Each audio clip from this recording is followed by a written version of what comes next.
Sometimes the deepest love comes from the most broken hearts. When a man has lost everything that mattered, he'll fight heaven and earth to protect what little hope remains.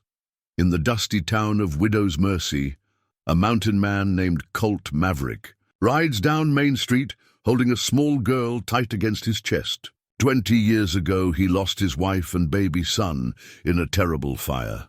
Now he's back with this orphaned child who isn't his blood but means everything to him. The townspeople watch in fear and shame as he declares, "She's mine now, my second chance." They remember the fire, they remember why he left. Old grudges bubble up like poison and past sins cast long shadows. Everyone knows this won't end well, but what dark secret ties this broken man to an orphaned girl, and why has he risked everything to return? Before we jump back in, tell us where you're tuning in from, and if this story touches you, make sure you're subscribed, because tomorrow I've saved something extra special for you. The sun hung low over Widow's Mercy, casting long shadows between the weathered buildings that lined Main Street. Dust motes danced in the amber light, filtering through the saloon windows, where curious faces peered out at the stranger who'd ridden into their quiet world. Colt Maverick sat motionless astride his weathered bay horse, the child still cradled against his broad chest, her small arms wrapped around his neck with the fierce grip of someone who'd learned too young that everything could be lost in a heartbeat. 20 years. 20 long winters since he'd last breathed the alkali dust of this place, felt the weight of these stairs, heard the whispered conversations that died abruptly when he drew near. The town looked smaller somehow, shrunken by time and hardship, but the memories it held were as large and unforgiving as ever. "Easy now, little bird," he murmured to the girl, his voice rough as sandpaper but gentle as morning rain. Her name was Dove, though whether her parents had chosen it for the peace it promised or the fragility it suggested, he'd never know. They were gone now, buried under a mountain slide that had left her with nothing but the clothes on her back, and eyes too old for her 8 years. She stirred against his chest, lifting her head to look at the gathering crowd. Her hair was the color of wheat ready for harvest, and her eyes, Lord, her eyes were the pale blue of winter sky, clear and trusting despite all she'd endured. Those eyes had looked up at him 3 months ago when he'd found her half frozen, in a collapsed cabin, calling out for parents who would never answer. In that moment, something in his chest had shifted, like a bone setting itself right after years of healing. Crooked. "Are these the people?" she whispered, her voice barely audible above the evening breeze that stirred the dust at their feet. "These are the people," he confirmed, though his own voice carried undertones of uncertainty. People changed in 20 years. Hearts hardened. Forgiveness became scarce as water in drought season. Sheriff Wade Hutchins emerged from the jailhouse, his silver hair catching the last light. He was thicker around the middle than Colt remembered, his face more deeply lined, but his eyes held the same steady authority they always had. A star gleamed on his vest, polished to a mirror shine, despite the wear showing around its edges. "Colt Maverick," Hutchins said, neither welcoming nor hostile, simply stating a fact the way a man might announce that storm clouds were gathering. "On the horizon. Been a long time." "Long enough," Colt replied, dismounting with careful movements that kept Dove secure in his arms. She weighed no more than a sack of grain, all bird bones and determination. When her feet touched the ground, she immediately pressed close to his leg, one small hand fisted in the leather of his coat. Doc Morrison appeared next, wiping his hands. On a blood-stained apron, someone's evening had taken a turn for the worse, apparently. The doctor's hair had gone completely white, and his shoulders carried a stoop that spoke of years bent over sickbeds and surgical tables. But his eyes remained kind, the same eyes that had delivered babies and eased the passing of the dying for as long as anyone could remember. "Child looks peaked," the doc observed, his professional gaze taking in Dove's thin frame and the shadows under her eyes. "When's the last time she had a proper meal?" "This morning," Colt answered, though they both knew trail rations and creek water weren't what a growing child needed. "She's stronger than she looks," Dove tilted her chin up, meeting the doctor's. Examination with the dignity of a queen receiving courtiers.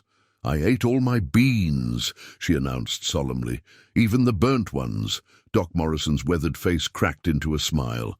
Did you now?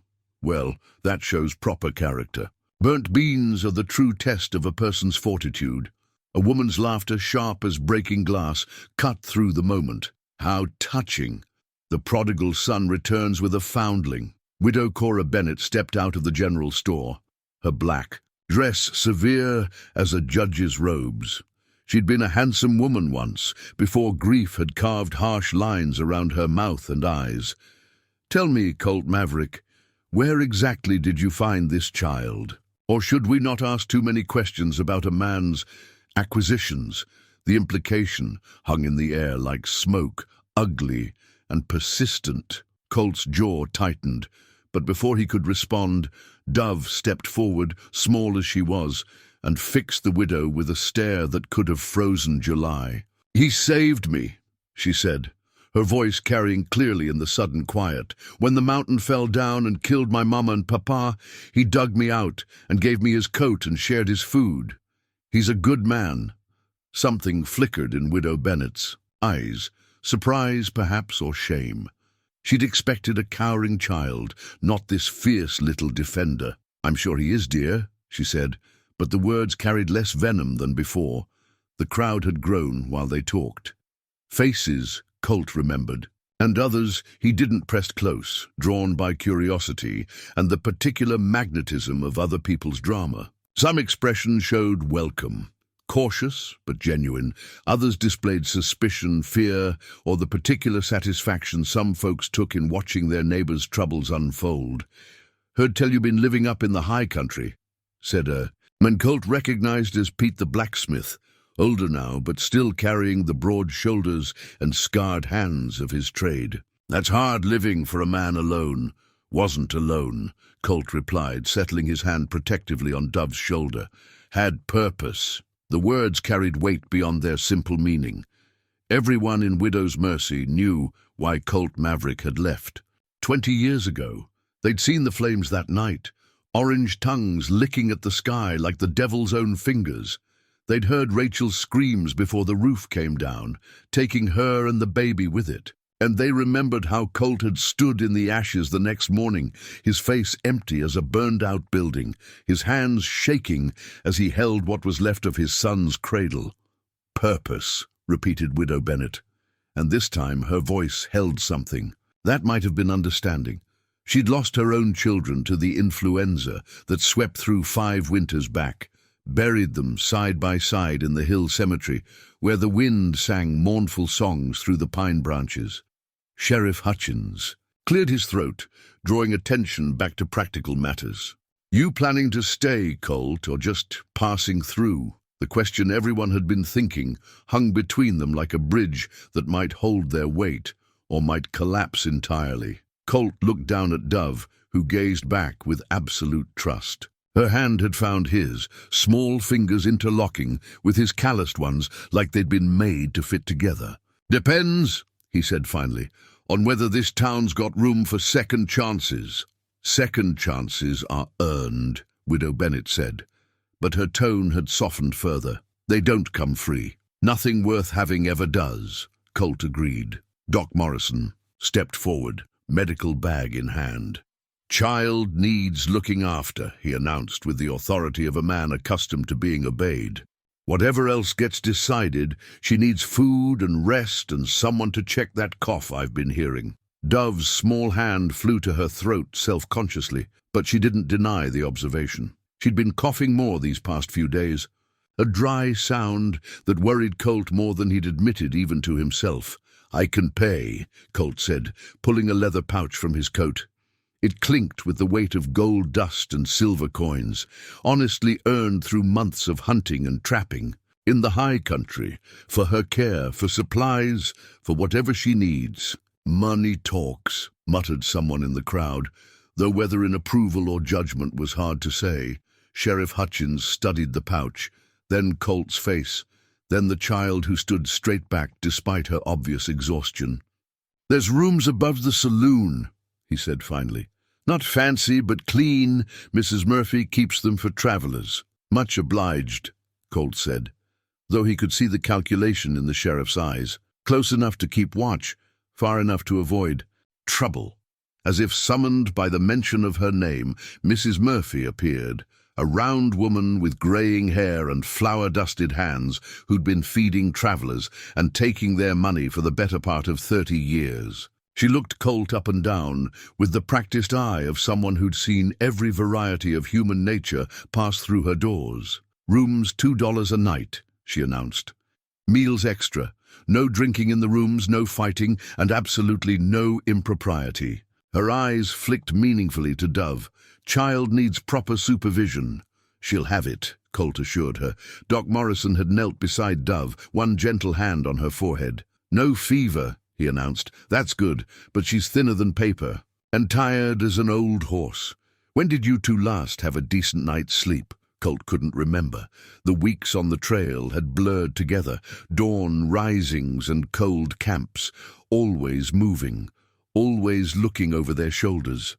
Not from pursuit, exactly, but from the nagging sense that safety was something that had to be earned anew each day. "Tonight," he said, "tonight we rest." The crowd began to disperse as the drama of arrival gave way to the practical business of evening. Shopkeepers returned to closing their stores, families to preparing supper, drinkers to the serious business of forgetting their troubles. But Colt noticed how many eyes lingered, how many conversations continued in whispers just out of hearing. Dove tugged at his coat. "Mr. Colt, are they angry with us?" The question hit him like a physical blow. She'd noticed, of course. Children always did, picking up the undercurrents adults thought they were hiding.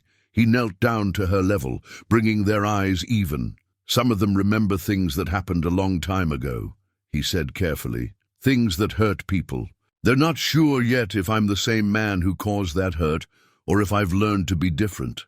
She considered this with the seriousness she brought to everything, her small face thoughtful.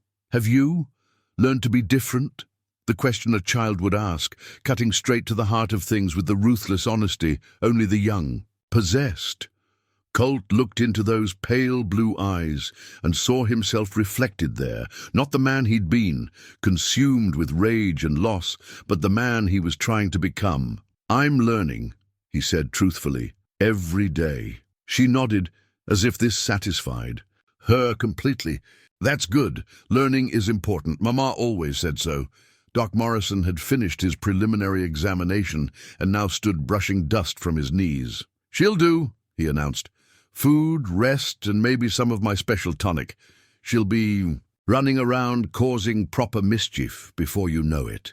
The promise of a normal childhood, the kind filled with mischief and laughter instead of loss and fear, seemed impossibly precious. Colt felt something tight in his chest begin to loosen. Just a fraction. Mrs. Murphy jangled a set of keys with brisk efficiency. "Room's ready when you are. Supper's served until 8. Breakfast starts at dawn. You want proper beds, or you planning to sleep in the stable?" "Proper beds," Colt said firmly. Dove deserved walls and a roof, clean sheets, and the promise of safety. That came with locks on the doors. As they walked toward the saloon, Dove's hand secure in his, Colt caught sight of a familiar shape in the window of the general store. Worn leather saddlebags, scarred by weather and use, hanging from a hook behind the counter. His breath caught. Those were his bags. The ones he'd left behind 20 years ago, the ones that contained everything he'd thought worth saving from. His old life. "Those yours?" Sheriff Hutchins had noticed his attention. "Were," Colt replied. "Long time ago. Widow Bennett kept them. Said maybe someday you'd come back for what was inside." "What was inside?" "Letters from Rachel, written during their brief courtship. A child's drawing Samuel had made, more scribble than art, but precious beyond measure. The detritus of a life that had ended in flames and started again in ashes." "Maybe I will," he said quietly. Dove squeezed his hand. "Is it treasure?" she whispered. Colt looked down at her, this small person who'd somehow become the most important thing in his world, and smiled. the first real smile that had touched his face in longer than he could remember. "Better than treasure, little bird. It's memories." The saloon doors swung shut behind them with a familiar creak, closing out the judgment and curiosity of the street. Above them waited a room with clean beds and the promise of safety. Tomorrow would bring its own challenges, its own tests of whether redemption was possible for a man who'd lost everything and found something worth saving. But tonight, there was rest. And sometimes that was enough. Morning came too soon, and not soon enough.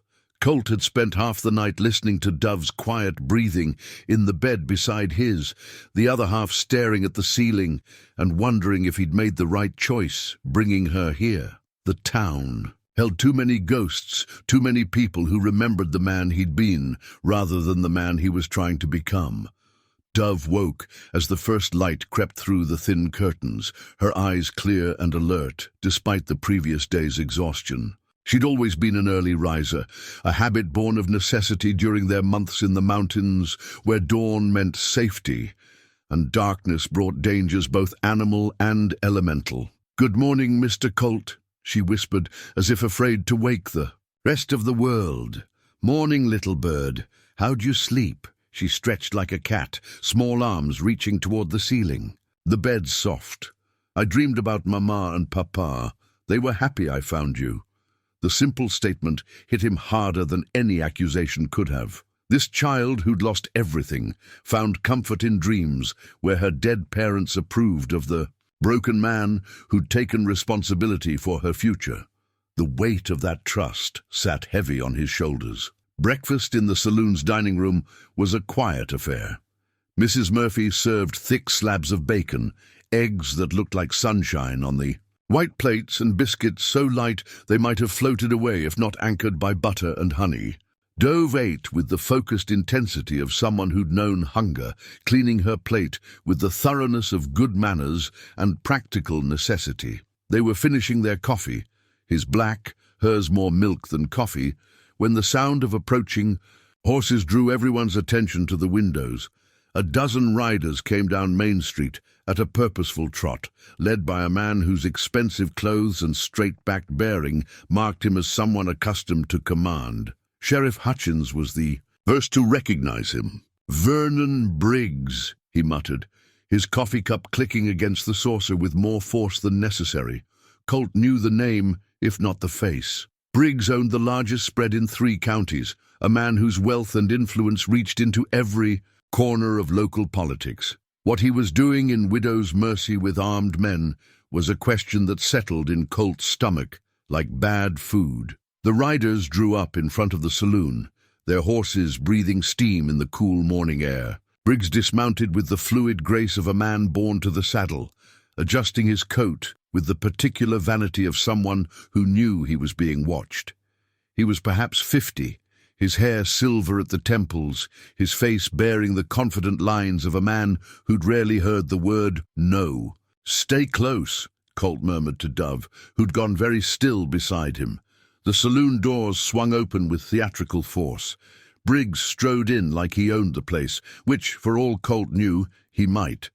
His men remained outside, but their presence was felt through every window, a reminder that sometimes right and wrong mattered less than who had the bigger guns. "Sheriff Hutchins," Briggs said, his voice carrying the educated accent of back east schools and Eastern money. "I believe you have something that belongs to me." Hutchins stood slowly, his hand drifting unconsciously toward his sidearm. "Don't recall borrowing anything from you, Vernon. What might you be looking for?" Briggs's eyes swept the room until they found what they were seeking. His gaze fixed on Dove with the intensity of a hawk spotting prey, and Colt felt every protective instinct he possessed rise like hackles on a dog's neck. "The child," Briggs said simply.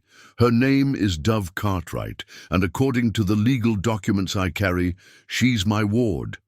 The words fell into the morning quiet, like stones into still water, creating ripples that spread to every corner of the room. Dove's small hand found Colt's under the table, her fingers gripping with desperate strength. "That's a lie," Colt said, his voice deadly calm. Briggs smiled, the expression holding all the warmth of winter wind. "Is it? Tell me, Mr. Maverick. Yes, I know who you are. What legal claim do you have to this child? Are you her father, her uncle? Do you have papers establishing guardianship?" The questions struck home, because they highlighted exactly what Colt didn't have: legal standing, official documentation, anything that would matter in a court of law. He had only the moral certainty that came from finding a child in desperate need and answering that need with everything he possessed.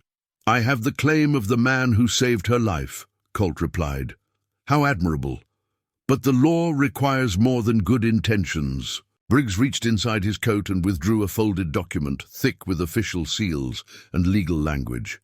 "Thomas and Mary Cartwright owed me a substantial sum when they died. Their daughter is now my responsibility." Sheriff Hutchins accepted the papers with obvious reluctance, his eyes scanning the dense text with the care of a man who'd learned not to trust legal documents at face value. But after several minutes, his expression grew troubled. "Looks official," he admitted. "Signed by Judge Morrison up in Capitol Springs. Says the child is to be placed in your custody pending resolution of her parents' debts." "No." The word came from Dove herself, spoken with quiet firmness. "Papa never borrowed money from anybody. He said debt was a chain that bound a man's freedom." Briggs looked down at her with something that might have been pity if it hadn't been so calculating. "Children don't understand their parents' business.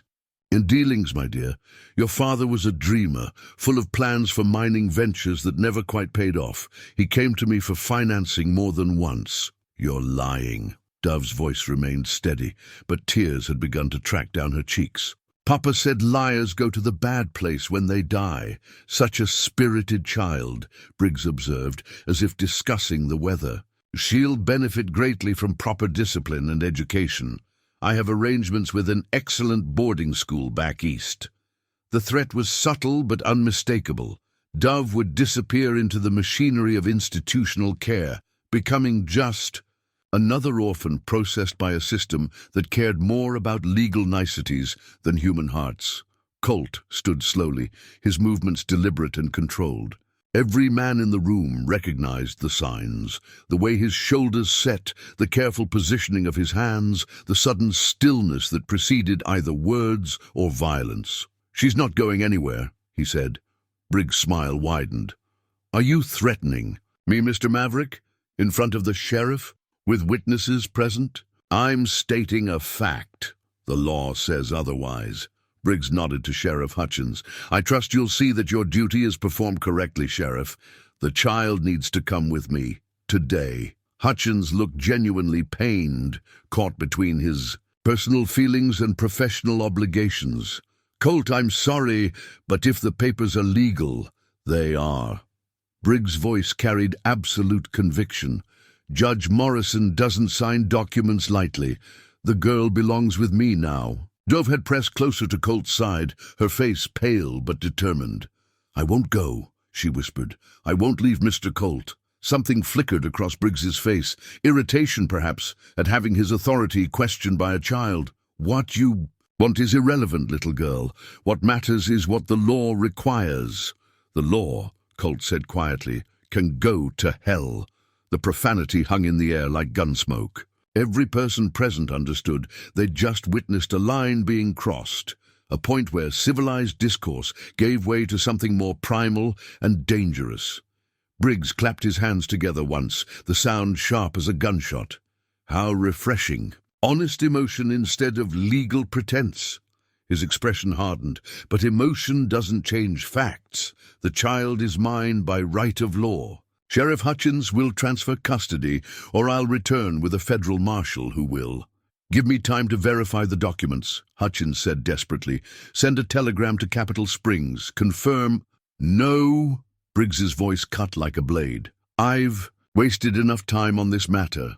The girl comes with me now, or you'll face charges of obstruction of justice." Colt's hand moved to his side, where his Colt .45 rested in its worn holster. The gesture was slight but unmistakable, and Briggs's men outside shifted restlessly, hands drifting toward their own weapons. I wouldn't, Briggs advised mildly.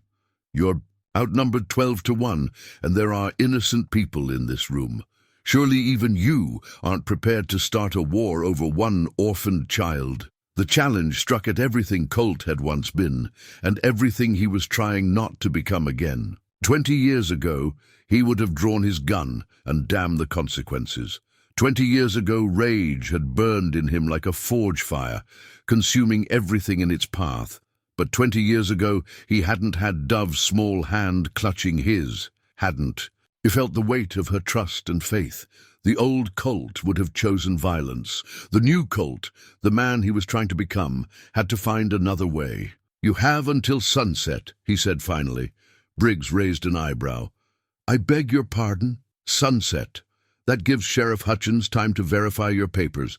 Gives me time to consider my options. If everything's as legal as you claim, there'll be no trouble.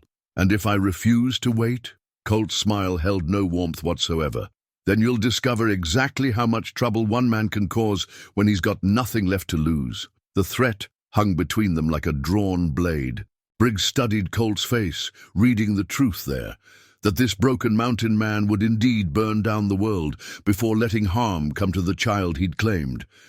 Very well, Briggs said finally. Sunset. But when that sun disappears behind the mountains, the girl comes with me. No more delays, no more negotiations. He turned on his heel and strode from the saloon, his men falling in behind him like a military escort. The sound of hooves faded down Main Street, leaving behind a silence heavy with unspoken fears. Dove looked up at Colt with eyes that held too much understanding for someone so young. He's going to take me away, isn't he? Colt knelt beside her, chair bringing their faces level. His hands settled gently on her shoulders, steadying them both. Not if I can help it, little bird, not while there's breath in my body. But the law... Sometimes, Colt said carefully, the law and what's right aren't the same thing. And sometimes a man has to choose which one he's going to follow. She nodded solemnly, as if she'd expected nothing less from him. What do we do? Colt stood, his decision crystallizing like ice in winter air. The old saddlebags in Widow Bennett's store held more than memories. They held proof of who he'd been and who he could still become if necessary. We fight, he said simply, and we win. Outside, thunder rumbled in the distance, though the morning sky showed no sign of clouds.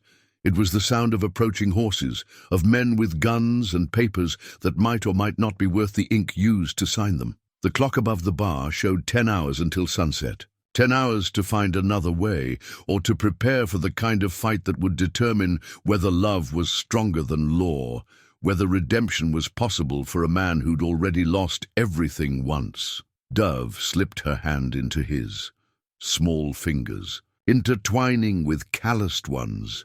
I'm not afraid, she whispered. Colt looked down at her, this fierce little person who'd somehow become his entire world, and felt something inside his chest shift and settle like a broken bone finally healing. True, neither am I, he said, and meant it. The old mining camp lay hidden in a fold of the mountains, like a secret kept by the stones themselves.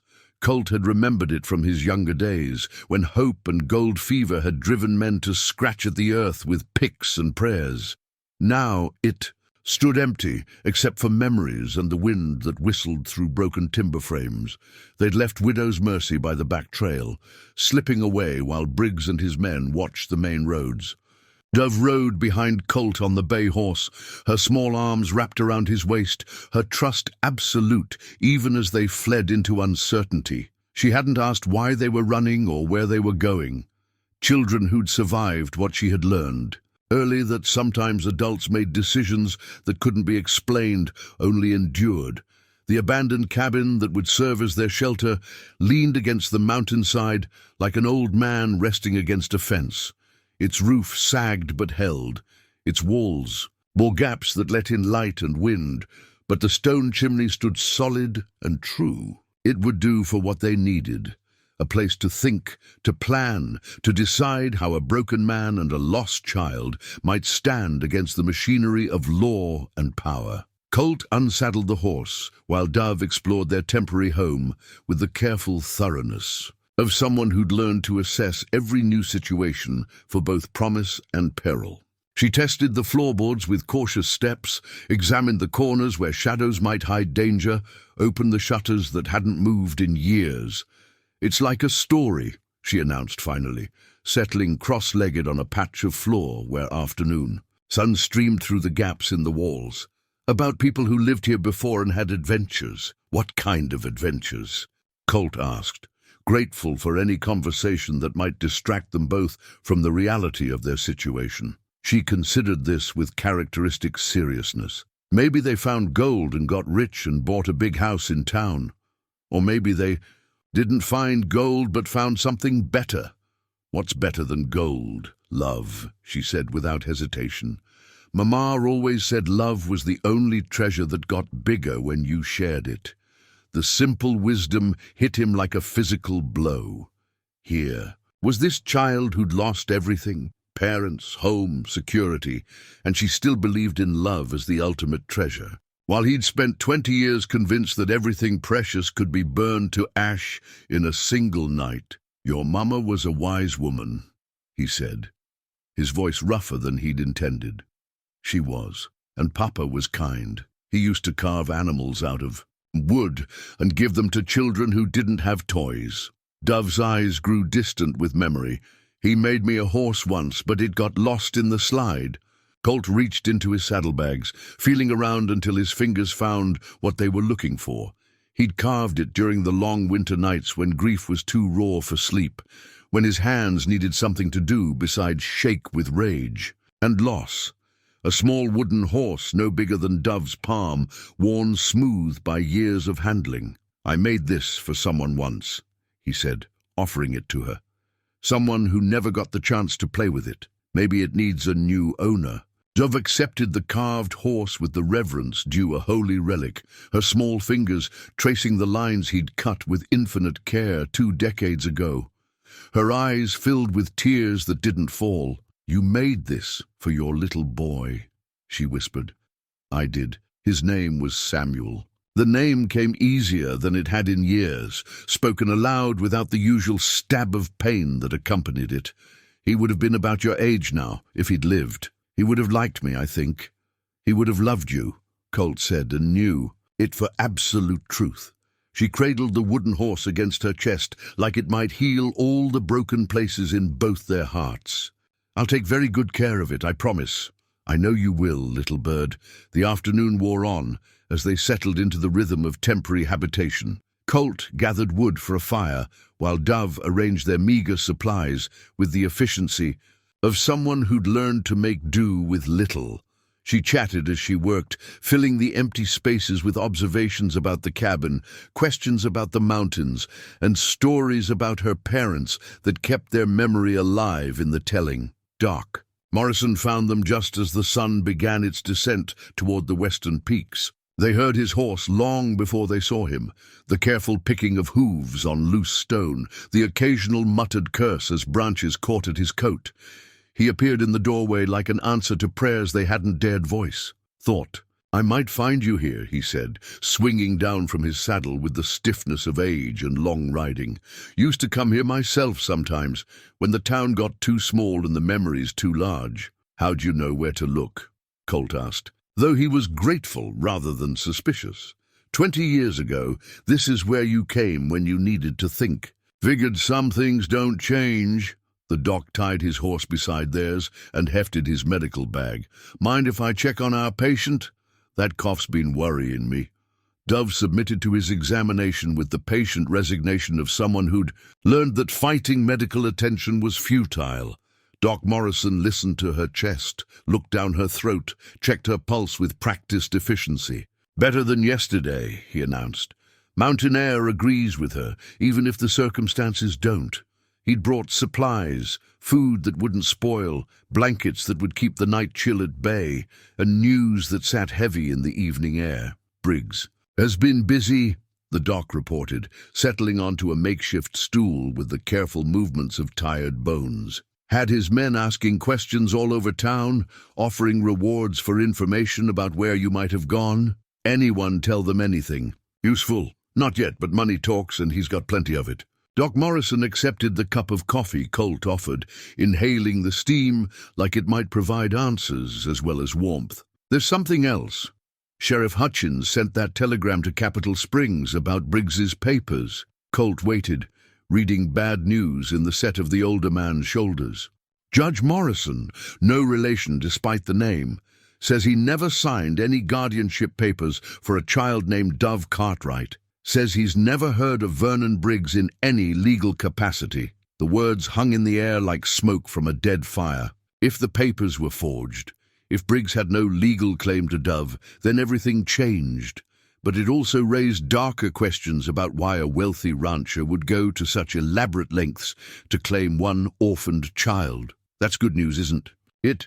Dove asked, looking between the two men with the hopefulness of someone who'd learned to grab onto any ray of light. Should be, Doc Morrison agreed carefully.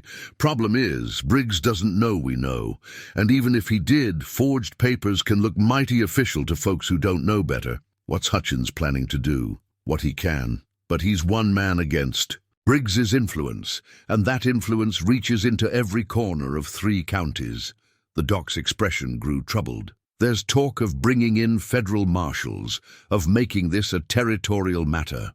Once that happens, local sentiment won't matter much. Colt stared into the fire, watching flames dance across seasoned wood and thinking about choices and consequences. Running further into the mountains might keep Dove safe for a while, but it would also make them both fugitives. Standing and fighting meant risking everything on the hope that truth would triumph over money and influence. There's something else, Doc Morrison continued quietly.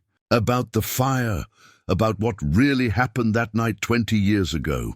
Every muscle in Colt's body went rigid. The fire was the wound that had never properly healed, the guilt that had driven him into the mountains and kept him there through 2 decades of self-imposed exile. People have been talking since you came back, remembering things they maybe forgot or chose not to remember. There's some who think maybe the story we all accepted wasn't the whole truth. Dove had gone very... Still, the wooden horse clutched in her small hands. She might not understand all the implications, but children were sensitive to the emotional currents that flowed between adults, and she could feel the weight of old pain settling over their small shelter like storm clouds. What kind of things? Colt asked, though he wasn't sure he wanted to hear the answer. Things about your brother Jake, about how he was seen near your place that evening, about how he'd been drinking and talking wild, about how you'd stolen everything that should have been his. Doc Morrison's voice carried the careful neutrality of a man delivering difficult medicine, about how maybe the fire wasn't the accident everyone said it was. The words hit Colt like physical blows, each one opening wounds he'd thought scarred over. Jake, his younger brother, wild and resentful and always convinced the world owed him more than it was willing to give. Jake, who'd disappeared the morning after the fire and never been seen in widow's mercy again. People are saying Jake started. The fire, people are wondering. There's a difference. The doc leaned forward, his weathered hands clasped around his coffee cup. But wondering's enough to start folks talking, and talking's enough to make some people remember details they might have overlooked at the time. Colt closed his eyes, letting himself remember that terrible night for the first time in years. Rachel, putting Samuel down for sleep, her voice soft as she sang the lullaby that always calmed him. The smell of her hair when she kissed him goodnight. The promise in her eyes that tomorrow would bring all the happiness they'd been building together. Then the smoke, acrid and choking. The flames that seemed to come from nowhere and everywhere at once. Rachel's screams, cut short when the ceiling beam came down, the desperate search through burning wreckage for his son, finding only silence and ash. And Jake, who should have been there to help, who lived close enough to see the flames, who didn't come running until the roof had already fallen and there was nothing left to save. I should have seen it, Colt said quietly. Should have known. What? That your own brother would... Doc Morrison stopped, shaking his head. Nobody expects that kind of evil from family. Nobody should have to. Dove had been listening with the intense concentration children brought to adult conversations they weren't supposed to understand.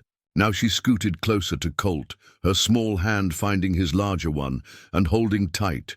"Is that why you're so sad sometimes?" she asked. "Because someone in your family hurt you?" The question was asked with such gentle concern that it broke something inside Colt's chest. Here was this child, who'd lost her own family to tragedy, offering comfort to a grown man who'd been carrying his pain for 20 years. "That's part of it, little bird. Mama used to say that carrying anger was like carrying hot coals. It burns the person holding them more than anyone else." She leaned against his side with the natural trust that had characterized their relationship from the beginning. "Maybe it's time to put the coals down." Doc Morrison smiled despite the gravity of their situation. "Out of the mouths of babes," he murmured. "She's right, you know. About the anger. Anger's all I had for a long time," Colt admitted. "It kept me going when nothing else would. And now," Colt looked down at Dove, who drifted off to sleep against his shoulder, the wooden horse still clutched in her small hand. Her trust was absolute, her faith in him unshakable, despite all evidence that the world was a dangerous place where good people suffered and the innocent paid for others' sins. "Now I've got something better," he said. The fire crackled in the stone hearth, casting dancing shadows on the cabin walls. Outside, night was settling over the mountains like a familiar blanket, bringing with it the promise of cold and the certainty that tomorrow would demand choices that couldn't be avoided. Doc Morrison finished his coffee and prepared to leave, gathering his things with the efficient movements of a man who'd made countless house calls over the years. At the door, he paused and looked back at the unlikely family huddled beside the fire. "Whatever you decide to do," he said quietly, "know that you're not alone in this. There are people in Widow's Mercy who remember the man you were before thee. Grief got its hooks in you, good people who'd stand with you if it came to that. Even against Briggs' money, money's powerful, but it's not everything. Sometimes what's right matters more than what's profitable." The doc's smile carried a lifetime of hard-won wisdom. "Besides, that child of yours has already made an impression. Hard to look at her and not want to see her safe and happy." After he left, Colt sat by the fire holding Dove while she slept, thinking about choices and consequences, about the difference between justice and law, about whether a man could outrun his past or if he had to turn and face it eventually. The wooden horse had fallen from her relaxed grip and lay beside them on the rough cabin floor. Samuel's toy, now Dove's treasure. A bridge between the child he'd lost and the child he'd found, between the man he'd been and the man he was trying to become. Tomorrow would bring new challenges. Briggs would be looking for them, using his wealth and influence to tighten the net. Federal marshals might be summoned. The law, such as it was, would demand its due. But tonight there was peace in the mountain cabin. Tonight there was a child sleeping safely in his arms, and the promise that love might indeed be stronger than fear, that second chances were possible for those brave enough to reach for them. Outside, an owl called in the darkness, its voice echoing off the stone faces of the peaks. The sound was lonely, but not hopeless, a reminder that even in the wilderness, life persisted, adapted, found ways to survive, and sometimes even flourish. Colt pulled a blanket over Dove's sleeping form and settled back against the cabin wall, his hand resting protectively on her shoulder. Tomorrow would test everything he'd learned about being a better man than he'd been 20 years ago.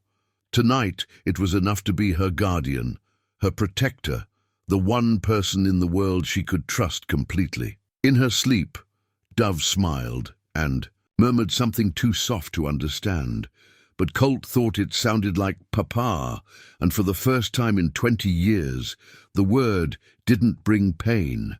It brought hope. Dawn brought visitors they hadn't expected and news that changed everything. Colt woke to the sound of horses picking their way up the mountain trail. Not the heavy thunder of Briggs' men, but the careful approach of people who knew the terrain and respected its dangers.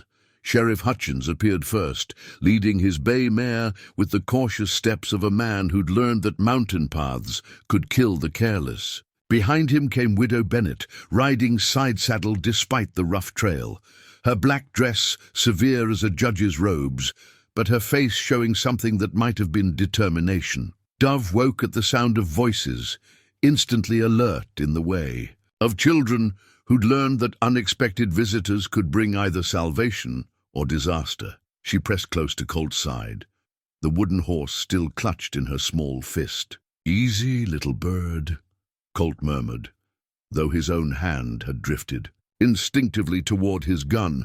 "Let's hear what they have to say." Sheriff Hutchins dismounted outside the cabin, his movements showing the stiffness of a man who'd spent more time in the saddle than his bones preferred. Widow Bennet remained mounted, but her eyes swept the scene with the sharp attention of someone assessing both threat and opportunity. "Morning, Colt," Hutchins said, his voice carrying none of the official authority it had shown in town. "Mind if we come in? Got some things to discuss that are better said in private?" The cabin was too small for 4 adults and a child, but they made do, settling onto makeshift seats while the morning light streamed through gaps in the walls. Widow Bennet's presence filled the small space with an energy that was part intimidation, part barely controlled grief. "Found something you need to see," she announced without preamble, producing a folded piece of paper from her coat. "Was going through old records last night, trying to understand Briggs' claim on the child. Found this instead." She handed the paper to Colt, who unfolded it with careful movements. His breath caught as he recognized his brother's handwriting, Jake's distinctive scrawl, unchanged by 20 years. "It's a confession," Widow Bennet said quietly. "Found it tucked inside a Bible Jake left behind when he disappeared. Been sitting in my storeroom all this time, forgotten until last night." Colt read the words that confirmed his worst fears and greatest hopes simultaneously.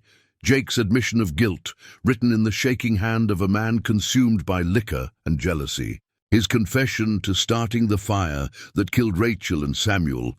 His expression of regret that rang hollow against the magnitude of his crime. "I never meant for it to burn so fast," the letter read.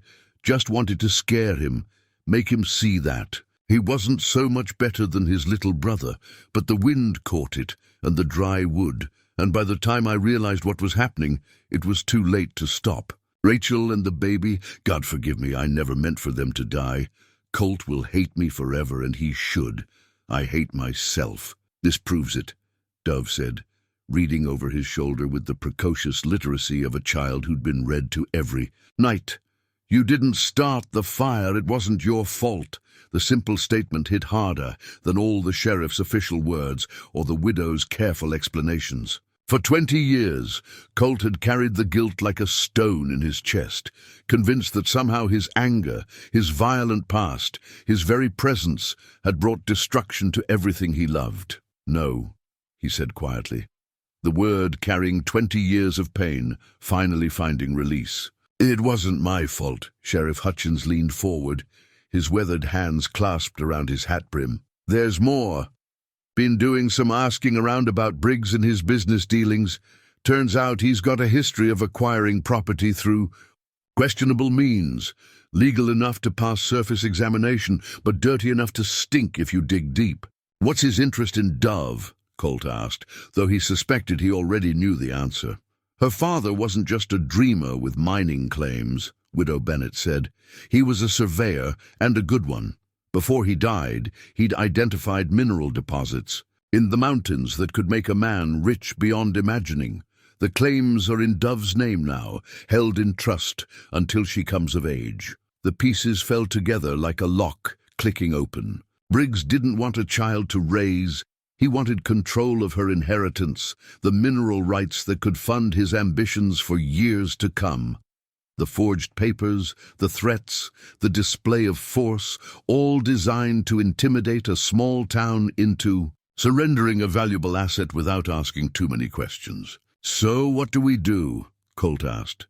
"We fight," Widow Bennet said, her voice carrying the steel of someone who'd buried too many loved ones to fear mere mortal enemies. "We expose his lies, and protect what's rightfully hers. Easier said than done. He's got money, influence, armed men, and we've got the truth. The widow's eyes flashed with something that might have been righteous anger. Plus, more friends than you might think. Doc Morrison's been talking to people, reminding them who you really are beneath all that mountain man beard and 20 years of grief. Sheriff Hutchins nodded agreement. Town's been talking since yesterday.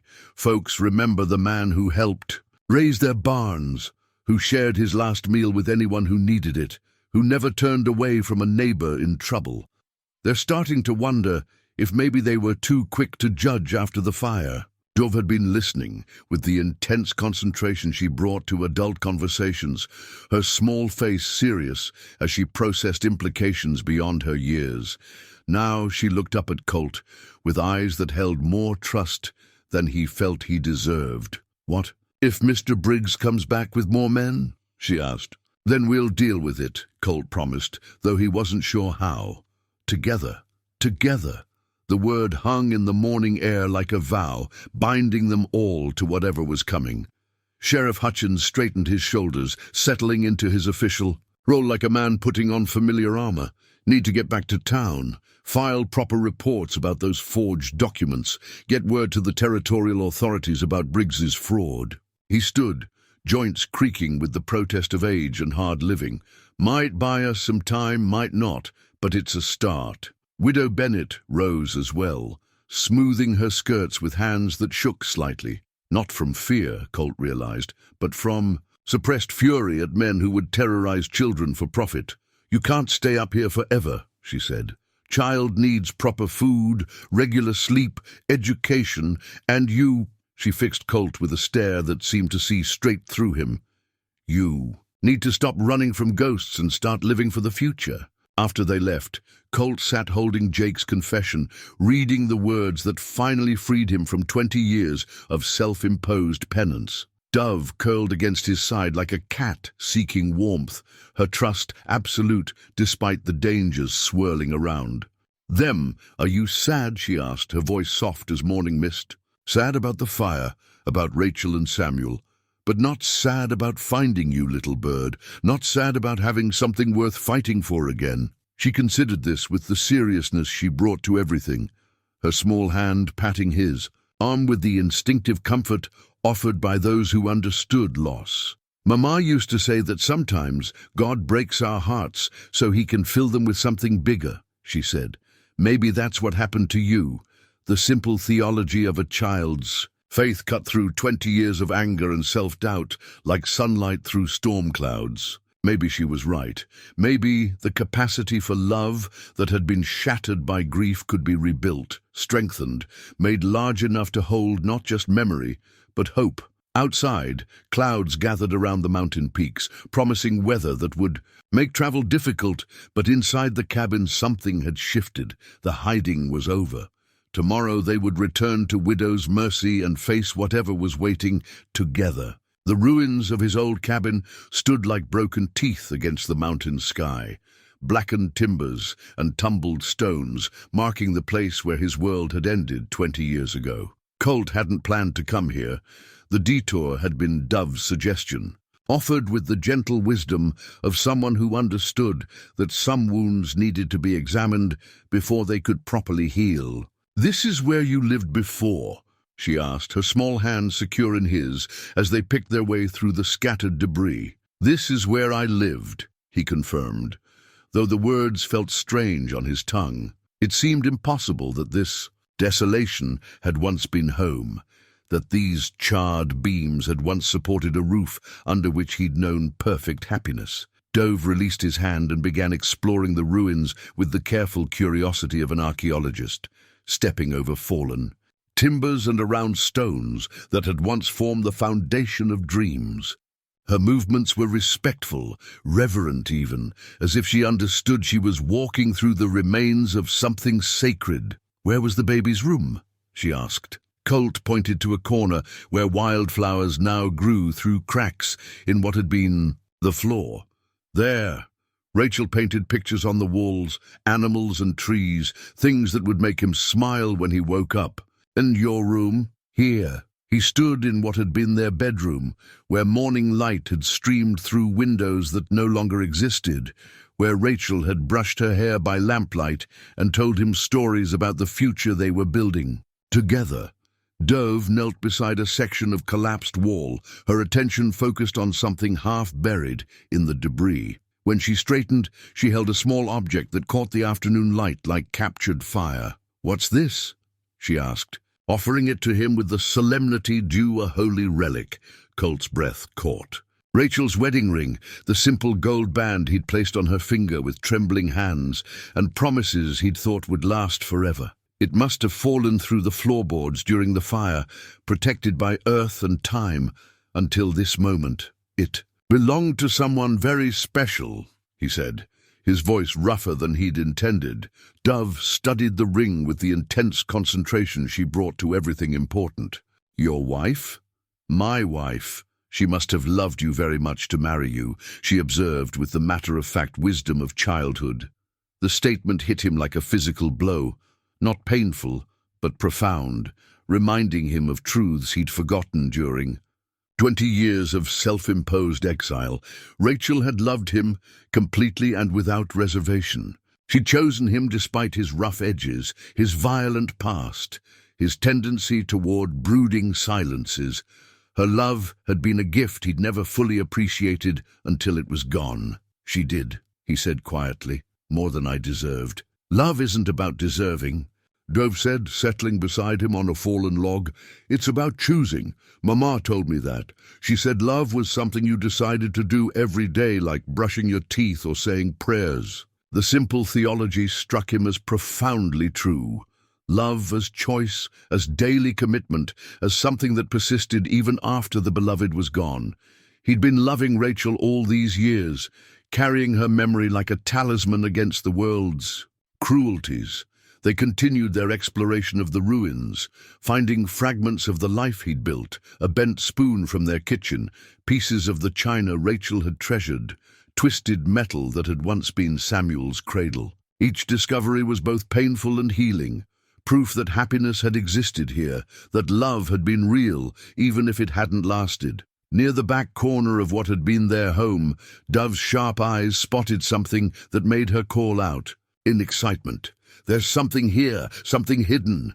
She was right. Partially concealed by debris and 20 years of weather was a metal box, its surface scarred by fire, but still intact. Colt recognized it immediately, his father's old toolbox, the one he'd used to store his most precious possessions. Inside, wrapped in oiled cloth that had protected them from time and elements, were tools Jake had used the night of the fire. A chisel with wood shavings that matched the cabin's construction, a small hammer bearing traces of the accelerant he'd used to ensure the flames would spread quickly. Physical evidence of his brother's guilt, proof that would satisfy even the most skeptical jury. "This proves everything," Dove said, examining the tools with the careful attention of someone who'd learned to read the stories objects could tell. "Now everyone will know you didn't hurt your family." But as Colt studied the evidence of his brother's betrayal, he felt something unexpected. Not triumph or vindication, but a profound sadness for the brother he'd lost long before the fire, consumed by jealousy and resentment that had eventually destroyed them both. "Yes," he said quietly. "Now they'll know." Doc Morrison found them there an hour later, his medical bag bouncing against his horse's side as he navigated the rough trail. He dismounted with the careful movements of age, tying his horse beside theirs before approaching the ruins. "Sheriff, Hutchins said I might find you here," he said, his weathered face showing concern. "How are you holding up?"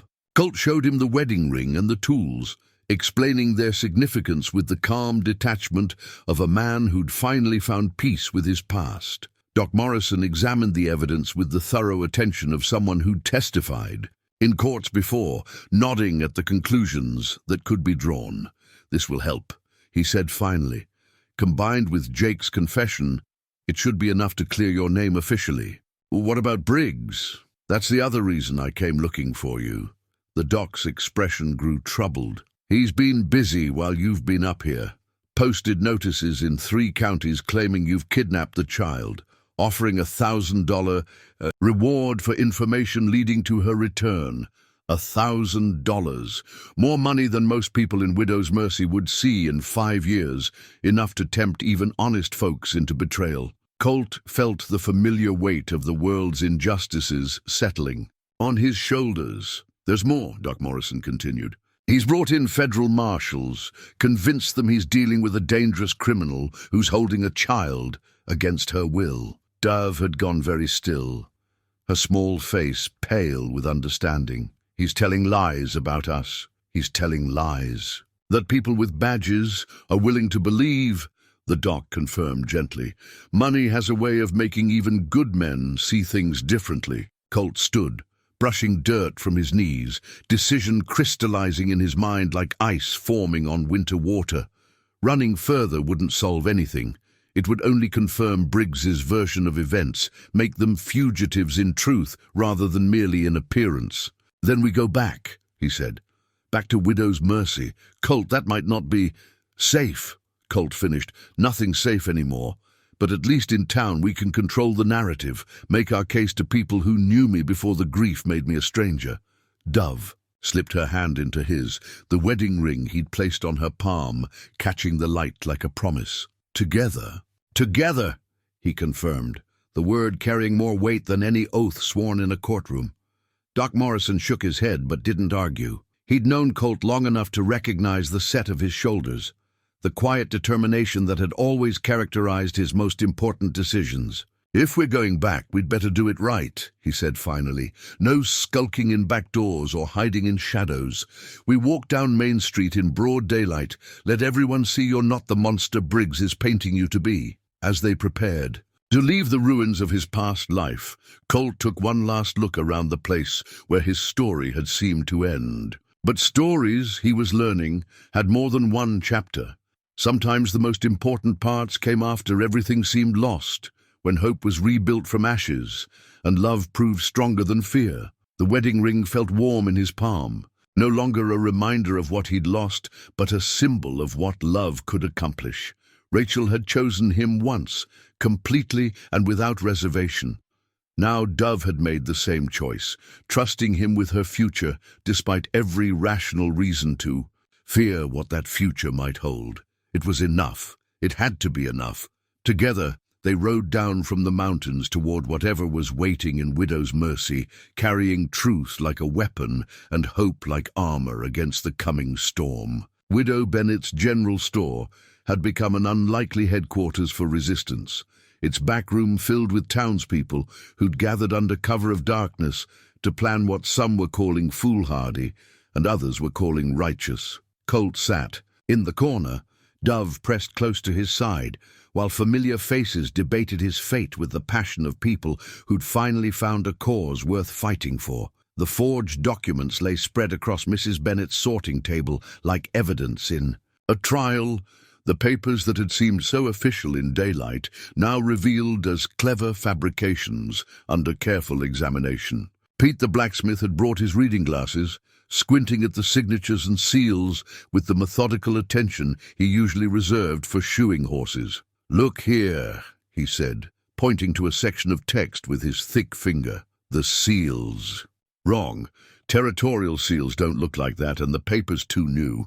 My nephew works in the territorial office up in Capital Springs, and he showed me what real documents look like." Sheriff Hutchins nodded grimly. "Been thinking the same thing. But proving fraud and getting federal marshals to believe it are two different matters entirely." "Marshals are already convinced Colt's a kidnapper," Mrs. Murphy added, her round face flushed with indignation. "Briggs showed them telegrams supposedly from law enforcement in other territories, claiming Colt's wanted for questioning in similar cases. The lies were elaborate and convincing, backed by Briggs' money and presented with the confidence that came from never having been seriously challenged." Colt felt the familiar weight of the world's injustices settling over the small room like smoke from a poorly tended fire. "He's been planning this for months," Doc Morrison observed, studying the documents with professional skepticism. "These forgeries took time and skill to prepare. He knew about Dove's inheritance long before her. Parents died.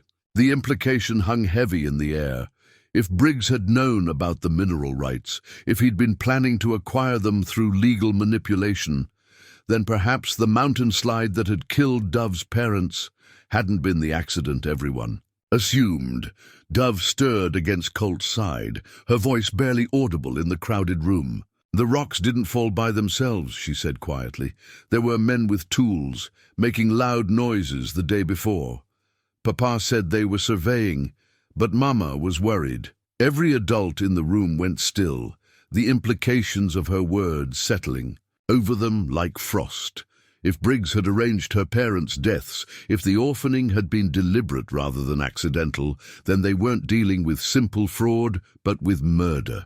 "Child," Widow Bennet said gently, kneeling beside Dove's chair, "are you certain about what you saw?" Dove nodded with the solemn certainty of someone who'd learned to observe carefully and remember accurately. "3 men with big hammers and metal sticks. They made holes in the rocks above our cabin, then put things inside and covered them up. Papa went to talk to them, but they said he should mind his own business." "Blasting powder," Pete the blacksmith said grimly, "weakening the rock face so it would fall at the first heavy rain or ground shake." The magnitude of Briggs's crimes was becoming clear, not just fraud and attempted kidnapping, but premeditated murder disguised as natural disaster. The comfortable assumptions of frontier justice were crumbling in the face of calculated evil that reached far beyond simple greed. Sheriff Hutchins stood slowly, the weight of his responsibilities showing in every line of his weathered face.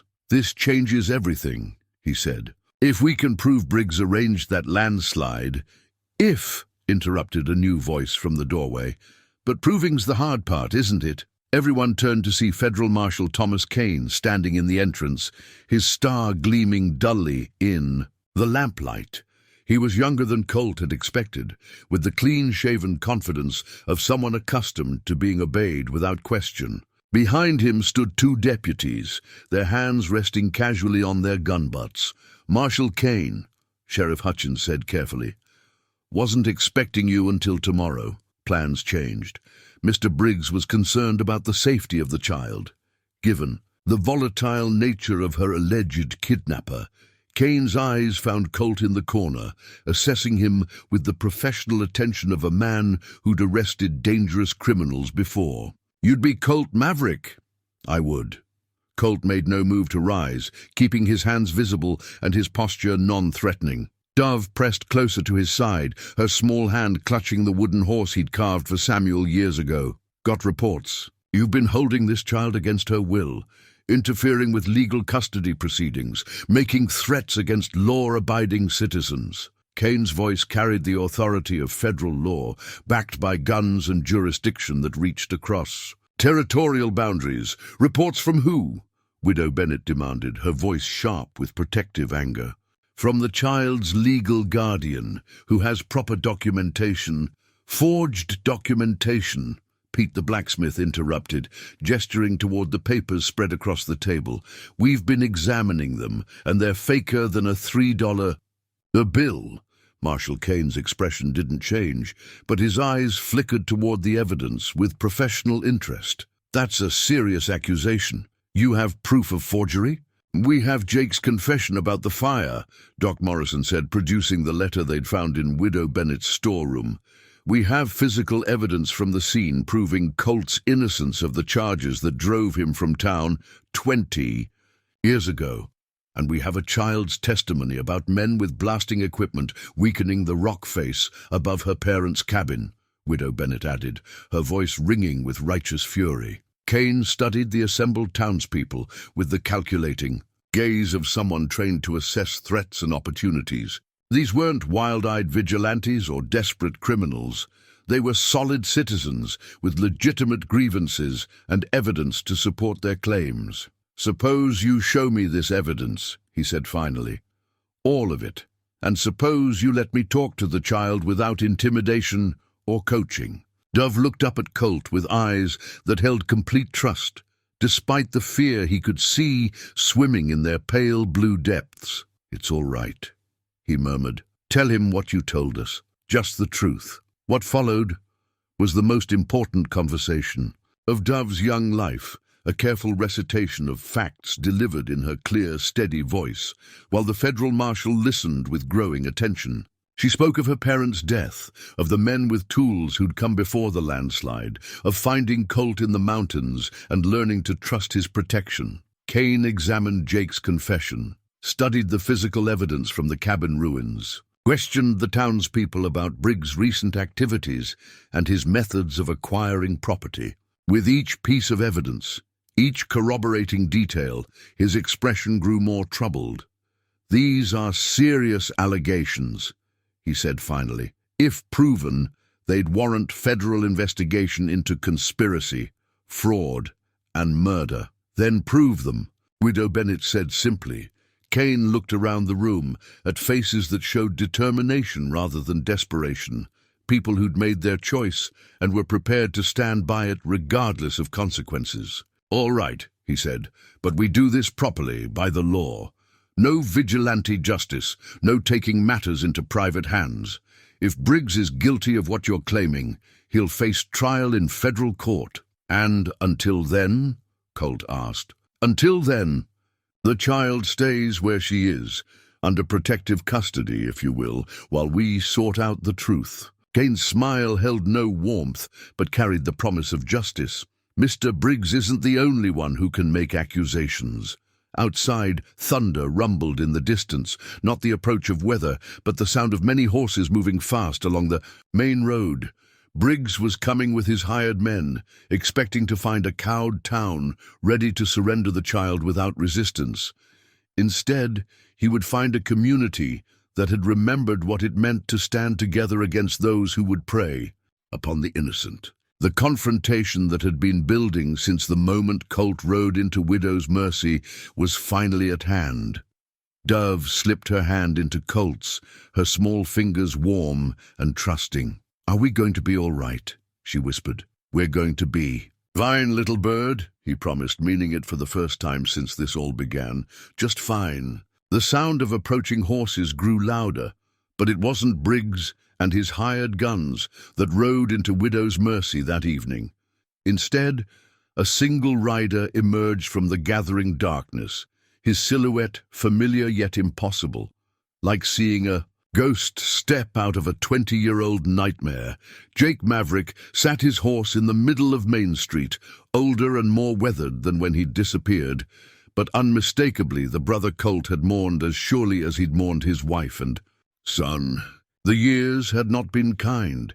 His hair had gone grey at the temples, deep lines carved his face like scars, and his eyes held the hollow look of a man who'd been running from himself for decades. "Hello, brother," Jake called out, his voice carrying, across the sudden silence that had fallen over the town. Colt stepped out of Widow Bennett's store, moving with the careful control of a man whose world had just shifted beneath his feet. Behind him, Dove pressed close, her small hand clutching the wooden horse as if it might protect her from whatever was coming. Jake. The name came out like a prayer or a curse, heavy with 20 years of grief and anger and questions that had never found answers. "Surprised to see me? I suppose you thought I was dead." Jake dismounted with movements that spoke of old injuries poorly healed, favoring his left leg as his boots hit the dusty street. "Been wishing I was most days." "Federal." Marshal Kane stepped forward, his hand resting on his gun butt.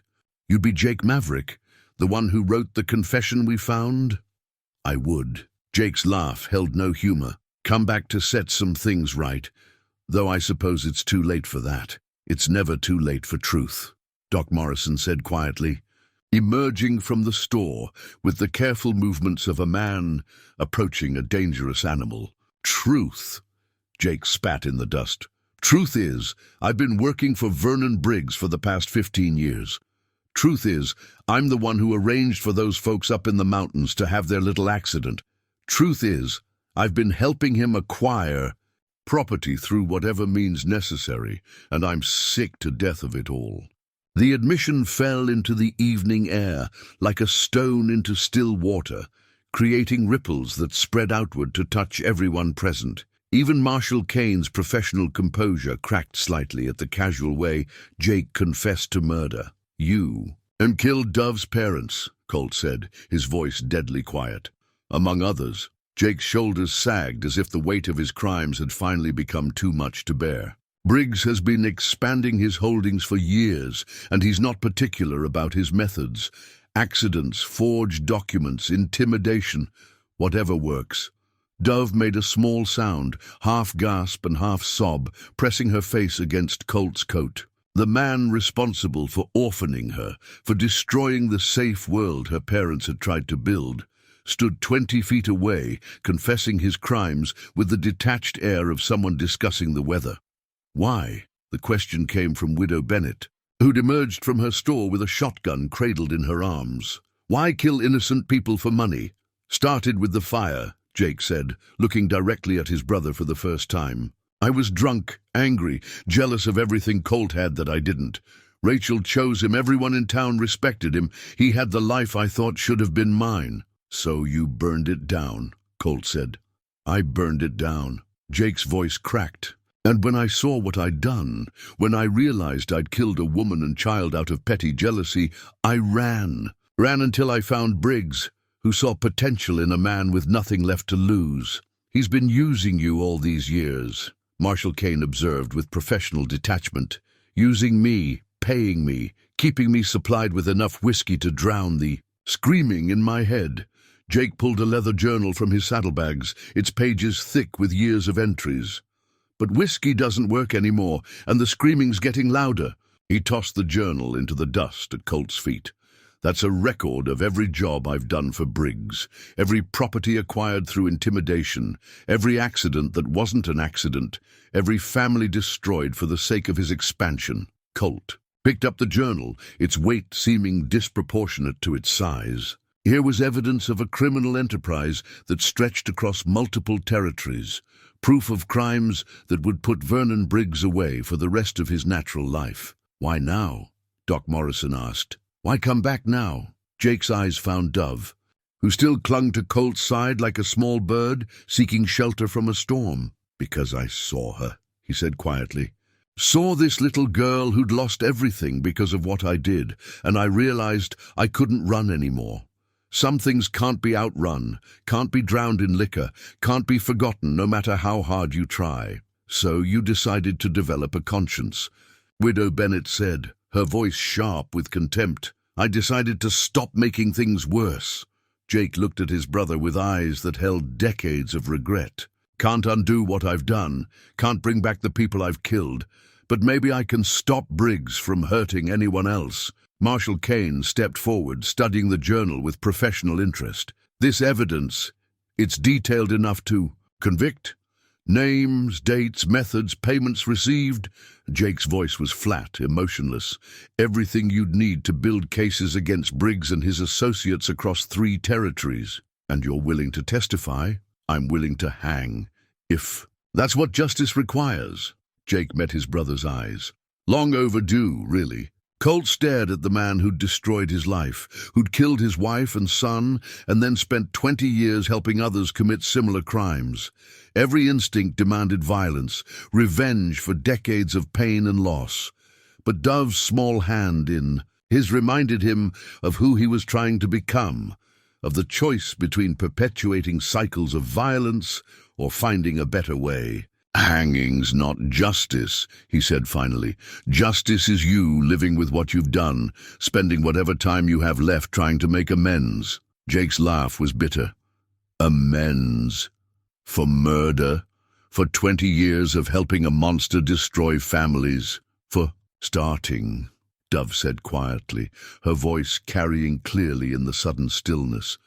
"Mama used to say the longest journey starts with a single step. The wisdom of a child, delivered with the authority of someone who'd lost everything and still chose hope over despair." Jake stared at her with something that might have been wonder, as if seeing innocence for the first time in decades. "Smart girl," he said softly. "Smarter than her uncle." The word hung in the evening air like a challenge to everything they thought. But they knew. Uncle. Family connection that would complicate custody questions, inheritance rights, the entire legal framework Marshal Kane would need to navigate.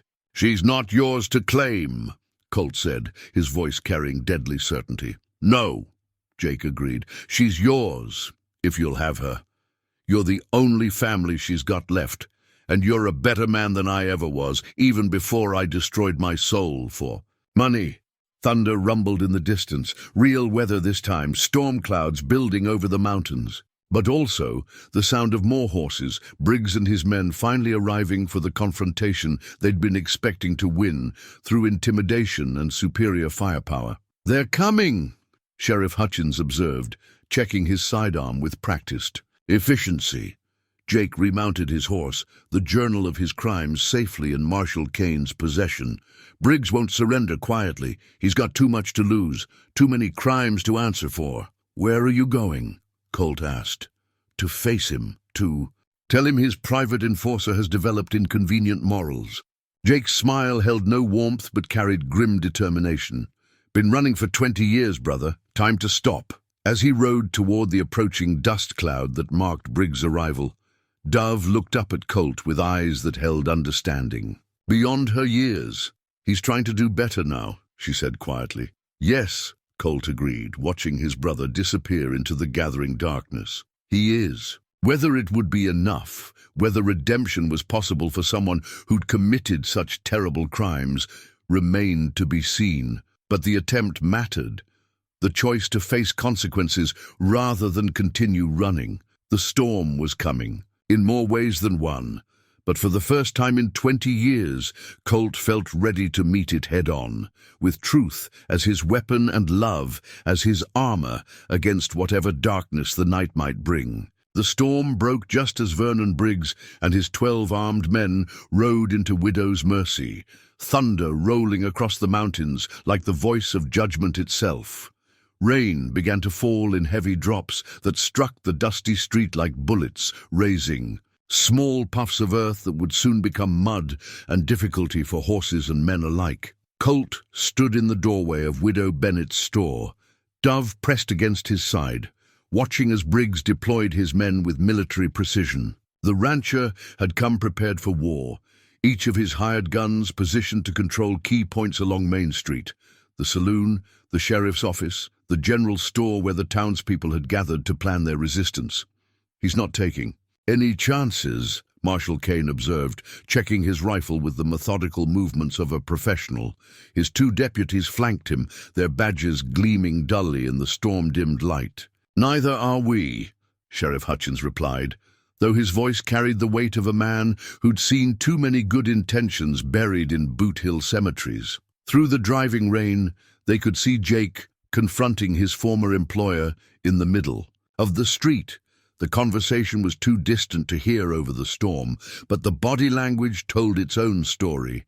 Briggs' gestures growing increasingly agitated, Jake standing with the resigned stillness of a man who'd made his final choice. "What do you think they're discussing?" Doc Morrison asked, wiping rain from his spectacles with hands that shook slightly. "Jake's telling him about the journal," Colt said with grim certainty, "about his change of heart and conscience." As if summoned by his words, gunfire erupted. In the street, Jake dove for cover behind a water trough as Briggs' men opened fire, their muzzle flashes bright as lightning in the growing darkness. Jake returned fire with his own weapon, but he was outnumbered and outgunned, a single man against a small army.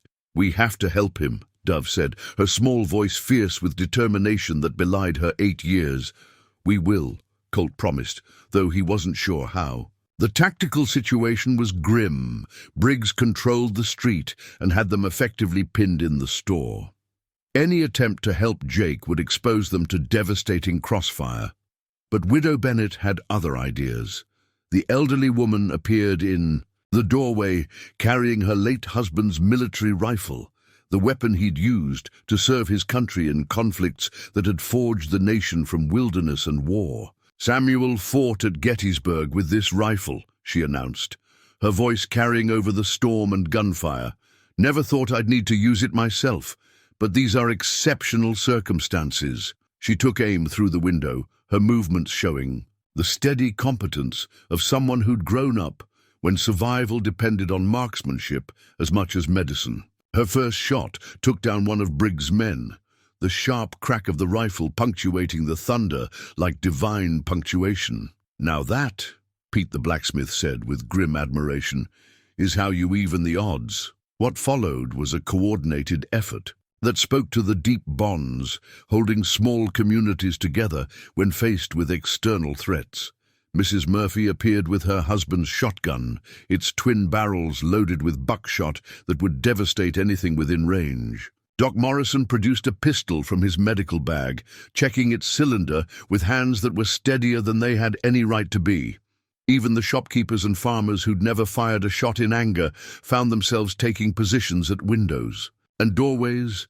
Their hunting rifles and fowling pieces suddenly transformed from tools into weapons of resistance. Marshal Kane coordinated their defensive positions with professional efficiency, turning Widow Bennett's store into a fortress that could hold against superior numbers through superior positioning and superior motivation. "Remember," he called out, as another volley of shots shattered the store's front window, "we're not murderers. Fire only when you have clear targets, only when they're threatening innocent lives." "What about Jake?" Dove asked, peering through a gap in the boards they'd hastily nailed over the broken windows. Through the storm, they could see Colt's brother still pinned behind the water trough, returning fire when he could, but clearly running low on ammunition. Blood darkened his shirt where a bullet had found its mark, and his movements were becoming increasingly labored. "I'm going after him," Colt announced, checking his Colt 45 with practice movements. "That's suicide," Sheriff Hutchins protested. "Briggs has the street covered from 3 angles. Then I'll have to be creative." Colt looked down at Dove, who gazed back with eyes that held absolute faith in his abilities. "Stay here with Doc. Morrison, do exactly what Marshal Kane tells you." "I will," she promised solemnly. "But you come back to me, Mr. Colt. You promised we'd be together." "I always keep my promises to you, little bird." The words carried more weight than any oath, sworn in church or courthouse. They were the binding commitment of a man who'd found his purpose in protecting someone who trusted him completely, someone whose future depended on his choices in the next few minutes. Colt slipped out the back door of the store, using the storm and darkness to mask his movements as he worked his way around the buildings lining Main Street. 20 years in the mountains had taught him to move quietly, to use terrain and weather to his advantage, to strike from unexpected angles when direct confrontation would mean certain death. The alley behind the saloon provided cover until he could reach the stable, where frightened horses stamped and whinnied at the sounds of gunfire. From there, he could see Jake's position and the deployment of Briggs' men with tactical clarity. 3 gunmen had positioned themselves to keep Jake pinned down, while the others maintained their siege of the general store. It was efficient, professional, the kind of coordination that spoke to military experience and careful planning. But it also created opportunities for someone willing to take calculated risks. Colt's first shot came from an impossible angle, fired through the stable door at a gunman who'd assumed his flank was secure. The man went down without a sound, his rifle clattering across wet boards. Before his companions could react, Colt had moved to a new position, using the storm's fury to mask his approach. The second shot was more difficult, requiring him to expose himself to return fire as he eliminated another threat to Jake's position. Bullets splintered wood around him as he dove for cover, but his target was down, and the tactical balance was beginning to shift. Jake took advantage of the distraction to change positions, limping toward better cover while returning fire at targets Colt had revealed. The brothers worked together without communication, their shared blood and shared understanding of violence, creating an impromptu partnership that neither had planned but both recognized. "Maverick!" Briggs's voice cut through the storm like a blade. "Both of you! This doesn't have to end in more bloodshed." Colt emerged from cover, his gun trained on the man who'd orchestrated so much suffering for the sake of greed. Through the driving rain, he could see Briggs clearly, still mounted on his expensive horse, still projecting the authority of wealth and position even as his carefully laid plans crumbled around him. "Doesn't it?" Colt called back. "Seems to." Me, you've already spilled enough blood to fill a river. Business, Briggs replied with chilling casualness, nothing personal. The child represents valuable assets, and I have investors who expect returns on their money. The child has a name, and a future that doesn't include you. Jake had managed to reach the cover of an overturned wagon, his rifle trained on his former employer, with deadly intent. "It's over, Briggs," he called out, his voice carrying despite the storm. "Marshall's got my journal, knows everything about your operations. You can surrender or you can die, but you can't win. Can't I?" Briggs's smile was visible even through the rain, cold as winter ice. "You think one journal, one turncoat's testimony will be enough to convict a man of my standing? I have judges in my pocket, senators who owe me favors, lawyers who could convince a jury that black is white if the price is right." "Maybe," Marshal Kane's voice cut through the night as he stepped into the street, his federal badge gleaming in the lightning. "But you'll have to live long enough to reach trial first." The federal marshal's appearance changed everything. Suddenly, Briggs found himself facing not just local resistance, but the full authority of territorial law, backed by evidence that couldn't be bought or intimidated into silence. "Marshal Kane," Briggs said, his voice still carrying false confidence. "I trust you've come to restore order, to see that legal guardianship documents are properly enforced. I've come to place you under arrest for conspiracy, fraud, and accessory to murder," Kane replied with official finality. "The documents you presented are forgeries, and we have testimony placing your agents at the scene of multiple suspicious deaths. Testimony from criminals and malcontents. Testimony from your own enforcer, backed by detailed records of your criminal enterprise." Kane stepped closer, his deputies flanking him with weapons drawn. "It's over, Briggs. The only question now is whether you surrender peacefully or force us to take you by other means." The silence stretched between them, broken only by the sound of rain and distant thunder. In that moment, everyone present understood they were witnessing the end of something.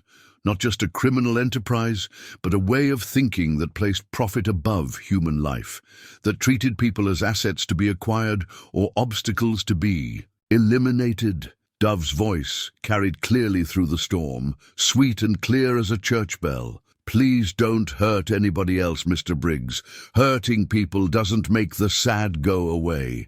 The words of a child who'd lost everything but still believed in the possibility of redemption, who understood that violence begot violence, that choosing mercy might break cycles that had persisted for generations. For a moment, something flickered across Briggs' face, surprise perhaps, or shame, or the recognition that his crimes had been witnessed by the very innocents he'd sought to exploit. Then the moment passed, and his hand moved toward his gun with the desperate speed of a man who'd chosen to fight rather than face the consequences of his actions. The storm was about to break in more ways than one. Time slowed to the rhythm of heartbeats and raindrops as Vernon Briggs reached for his weapon. Colt saw the movement in perfect clarity, the flex of fingers, the subtle shift of weight in the saddle, the cold calculation in eyes that had ordered. Too many deaths to hesitate now, but 20 years in the mountains had taught patience as well as violence, and Colt's draw was smooth as flowing water. It practiced through countless dawn hours when grief had made sleep impossible, and only the familiar weight of steel in his hand could quiet the screaming in his head. The Colt .45 cleared leather just as lightning split the sky, thunder and gunfire, merging into a single sound that rolled across Widow's Mercy like the voice of judgment itself. Briggs's shot went wide, his expensive horse rearing in panic at the sudden violence, but Colt's bullet found its mark with the precision of a man who'd never forgotten how to kill when killing was necessary. Briggs tumbled from his saddle, his weapon spinning away into the mud as he clutched his shoulder where Colt's shot had shattered bone, and ended his threat without ending his life. Around the street, his hired guns froze in confusion, their employer down, their orders unclear, facing federal marshals who had every legal right to shoot them dead if they continued their resistance. "Drop your weapons!" Marshal Kane commanded, his voice cutting through the storm with official authority.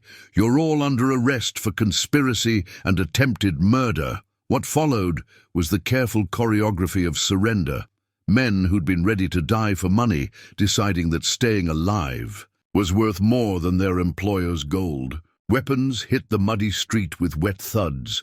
Hands rose toward the stormy sky, and the violence that had threatened to consume the town dissipated like smoke in the wind. Jake limped out from behind his cover, blood seeping through his shirt, but his eyes clear for the first time in 20 years. He approached his fallen employer with the measured steps of a man who'd finally chosen the right side of a conflict that had defined too much of his life. "It's over, Vernon," he said quietly, looking down at the man who'd owned his soul for far too long.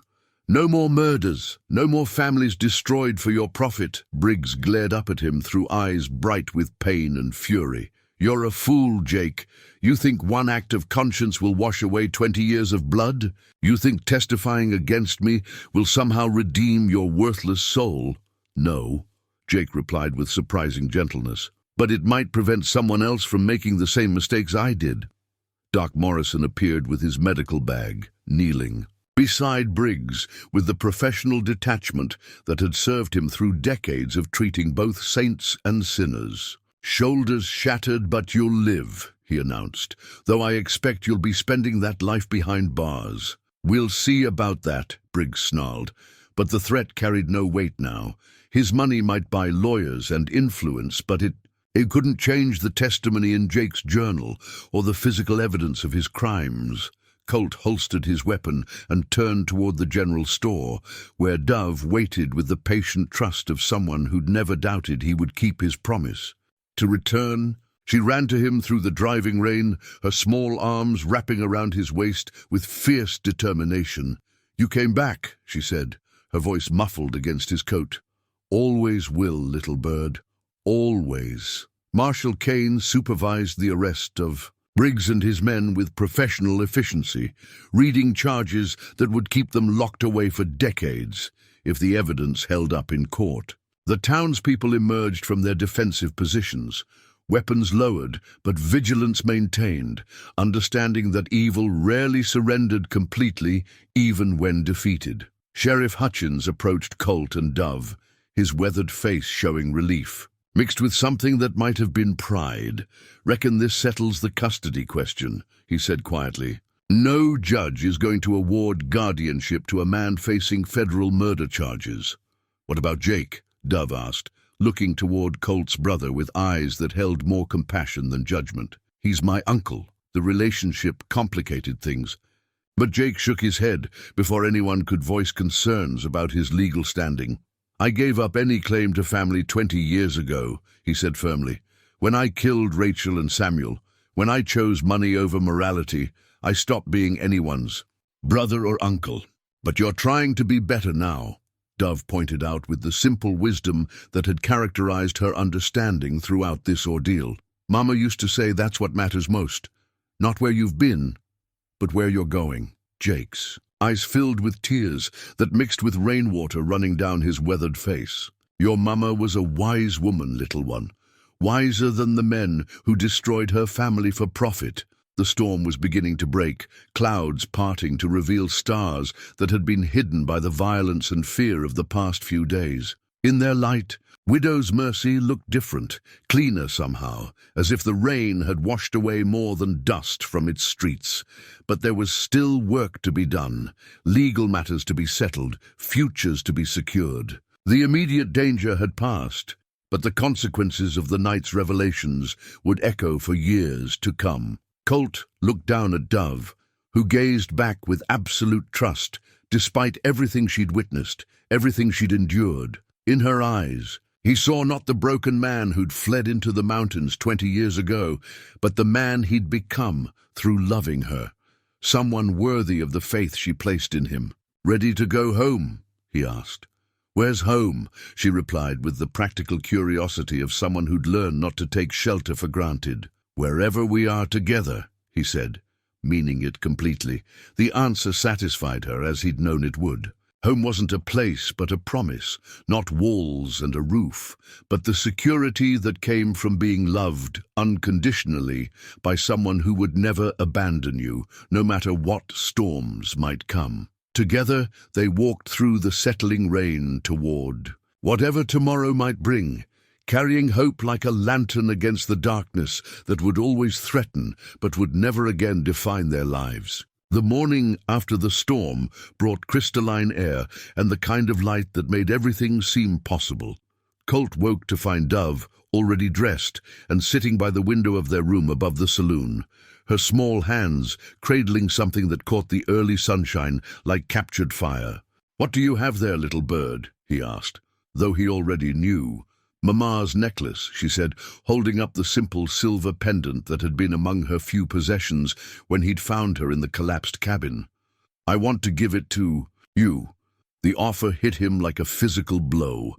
The necklace was her last tangible connection to her parents, more precious than gold or land rights or anything else the world might offer. "That's yours, Dove.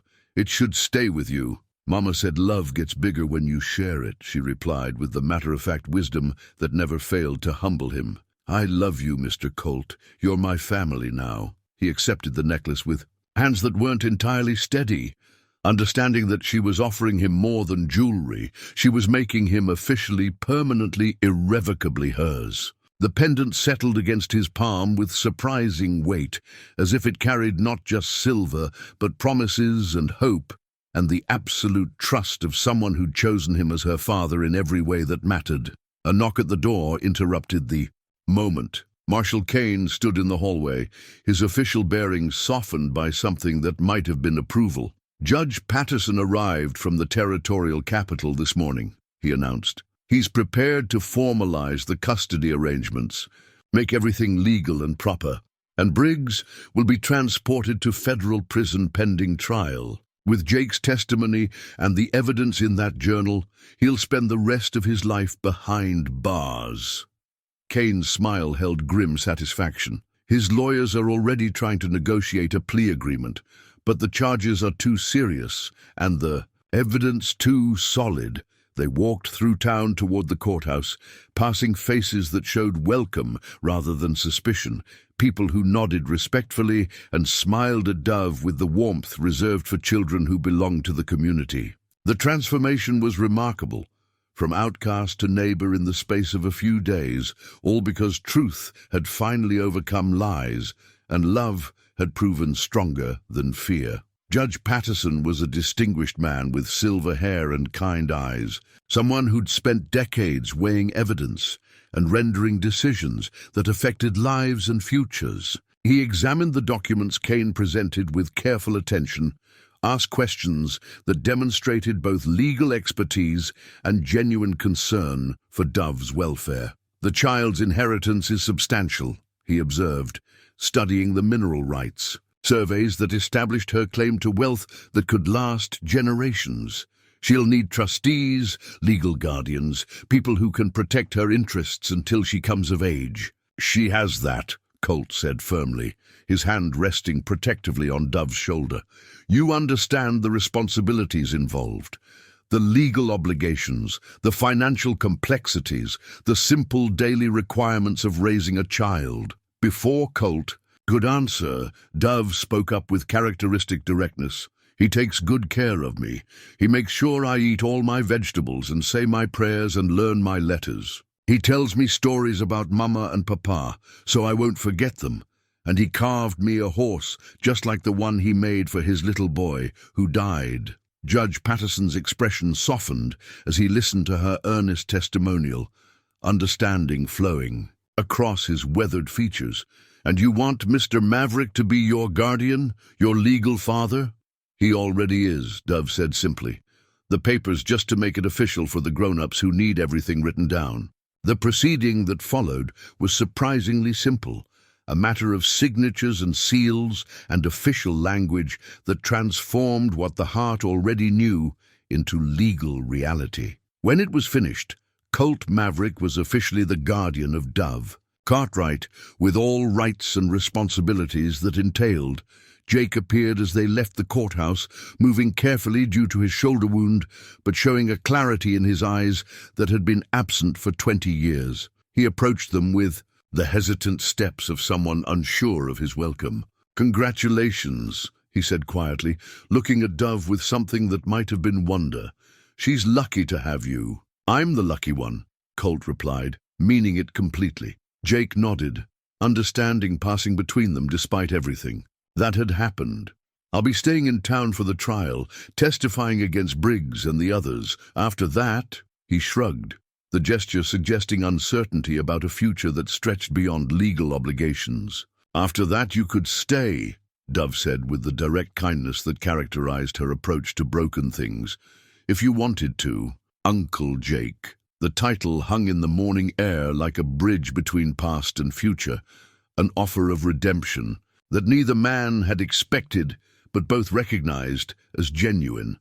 Jake's eyes filled with tears that had nothing to do with physical pain. "I'd like that," he said softly. "I'd like that very much." As they walked back toward the center of town, Colt felt the weight of Dove's necklace against his chest and her small hand secure in his. Around them, Widow's Mercy bustled with normal life, shopkeepers opening their stores, children playing in the streets, adults going about the business of building community and caring for each other. "Mr. Colt?" Dove looked up at him with eyes that sparkled with mischief and possibility.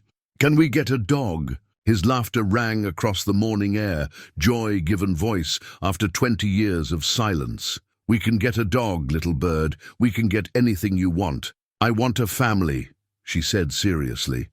"A real family that stays together no matter what." "You've got that," he promised, lifting her up so she could see the town that had become their home, the community that had accepted them both despite their complicated past. "You've got that forever." The word echoed between them like a vow, binding them together in ways that no legal document could strengthen or weaken. Forever. Through whatever storms might come, whatever challenges they might face, whatever joys and sorrows the future held, forever was exactly how long he planned to keep his promise.